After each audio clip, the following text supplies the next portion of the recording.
ETF index mutual funds నేర్చుకుని stock మార్కెట్లో రాణించాలనుకుంటున్నారా? వెంటనే ఈ నెంబర్కి కాల్ చేయండి.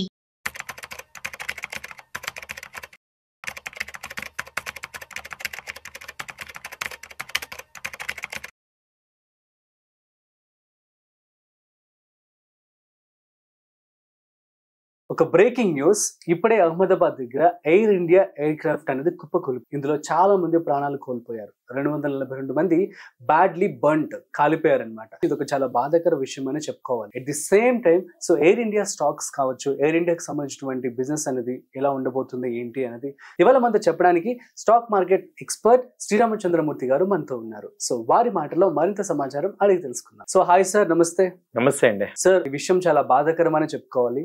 సో ఎంతమంది ప్రాణాలు కోల్పోవడం జరిగింది ఈ యొక్క ఎయిర్ క్రాఫ్ట్ క్రాష్ లో. అయితే దీనికి సంబంధించి మీరేమంటారు? At the same time stocks గురించి. నిజమండి, అసలు యాక్చువల్ గా ప్లేన్ ల్యాండింగ్ మన వీడియోలో చూస్తుంటే కూడా అసలు ఏమైనా తెలియదు. 1 minute లోనే అంతా జరిగిపోయింది.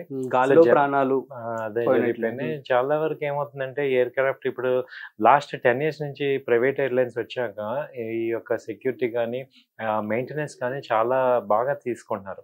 అంతకు ముందు మనకి ఈ మధ్య కాలంలో 10 years లో ఎప్పుడు జరగలేదు. ఎక్కువ లేవు రేర్ అని విన్నాం. కానీ ఇప్పుడు ఏమైందంటే ఇప్పుడు ప్రైవేట్ ఎయిర్లైన్స్ రావటం వల్ల వాళ్ళ యొక్క రిప్యుటేషన్ పాడైపోతుంది కదా. అందుకని వాళ్ళు ఏంటంటే చాలా ఎక్కువ చేశారు. దానివల్ల ఎక్కువ మంది ఇండస్ట్రీకి ఇప్పుడు మనం అందరం కూడా ఫ్లైట్స్ జర్నీ తక్కువ రేట్ లో కూడా సామాన్యుడికి ఎఫర్డ్ అయ్యే రేట్ లో పెట్టారు కాబట్టి ఎక్కువ మంది జర్నీ చేస్తున్నాం. అంతకు ముందు మీరు 10 years బ్యాక్ చూసుకుంటే ఇంత అసలు ఫ్లైట్లు లేవు, ఇన్ని ఫ్లైట్స్ ఇన్ని రూట్స్ లేవు.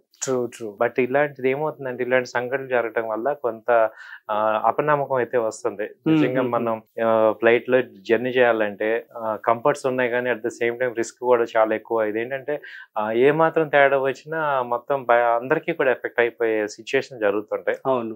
సో ఎన్ని జాగ్రత్తలు తీసుకున్నా ఒక్కోసారి మిస్ఫైర్ అవుతూ ఉంటాయి. సో మనం కమింగ్ బ్యాక్ ఈ ఇండస్ట్రీ మొత్తానికి వస్తే ఇప్పుడు ఎయిర్లైన్ కంపెనీస్ ఏమైనా అంటే ఇండిగో మనకి లిస్టింగ్ లో ఉంది, అలాగే జెట్ ఎయిర్వేస్ లిస్టింగ్ లో ఉంది.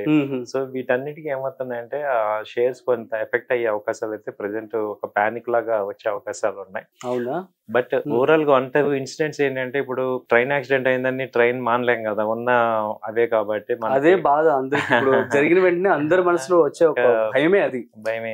నెక్స్ట్ టైం వెళ్ళాలి అంటే భయపడుతూ ఉంటాం. మేబీ కొన్ని రోజులు ఇది కొనసాగుతూ ఎఫెక్ట్ ఉంటుంది. సో అయితే ఏమవుతుందంటే ఒక్కోసారి మీరు అన్నట్టు ఇప్పుడు ఒక రోజులో దాదాపు ఒక 1000 ఫ్లైట్లు వెళ్తుంటే మనకి యావరేజ్ మనకి వచ్చే రిస్క్ అనేది జస్ట్ 0.01 అనమాట. గ్రేట్ అనే చెప్పుకోవాలి, చాలా గ్రేట్ అనే చెప్పుకోవాలి.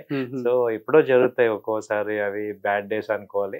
బట్ మూవ్ ఆన్ అవటమే. సో దీన్ని ఇలా జరిగిందని ఇంకా మళ్ళీ జరుగుతుందా అని అనడానికి లేదు. సో అంటే మనకి ఏమైందంటే ఈ మధ్య ఈ ఇన్సిడెంట్ ఈ మధ్య ఎక్కువ ఇలాంటి బ్యాడ్ జరుగుతుంది. అంతకుముందు మనకి అసలు పహల్గామ్ దాడి కూడా హ్యాపీగా టూరిజం వాళ్ళు వెళ్ళిన వాళ్ళు కూడా ఇలాగే అన్ఎక్స్పెక్టెడ్ గా జరిగాయి.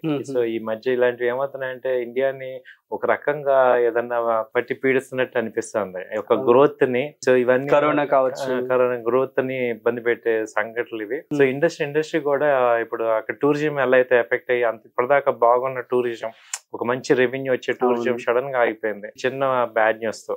ఎవరు వెళ్ళాలన్నా భయపడతారు ఆబ్వియస్ గా. సో సేమ్ అలాంటి సిచ్యుయేషన్ ఇక్కడ కూడా మళ్ళీ ఇండియన్ ఏవియేషన్ లో జరగడం అనేది కొంచెం బాధాకరమే. కాకపోతే ఏంటంటే ఆ కొంచెం ఇవి 0.01% అనమాట.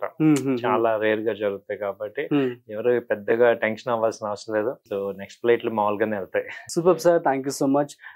మన సుమన్ టీవీ తరపు నుంచి వాళ్ళందరికీ కూడా సంతాపం తెలియజేస్తూ at the same time so దీనికి సంబంధించి స్టాక్ అయితే ఎయిర్ ఇండియాకి సంబంధించి కావచ్చు, ఎయిర్లైన్ సంబంధించిన స్టాక్స్ అన్ని కూడా కొంచెం ఫ్లక్చువేట్ అయ్యే ఛాన్స్ అయితే ఉంటుందని చెప్పి కూడా శ్రీరామచంద్రమూర్తి గారు చెప్తూ ఉన్నారు. So don't worry. సో మళ్ళీ అగైన్ రికవర్ అయ్యే ఛాన్స్ ఉంటుంది కదా. Yeah. So guys, that's it. So మరొక ఇంట్రెస్టింగ్ కాంటెంట్ తో మళ్ళీ కలుద్దాం.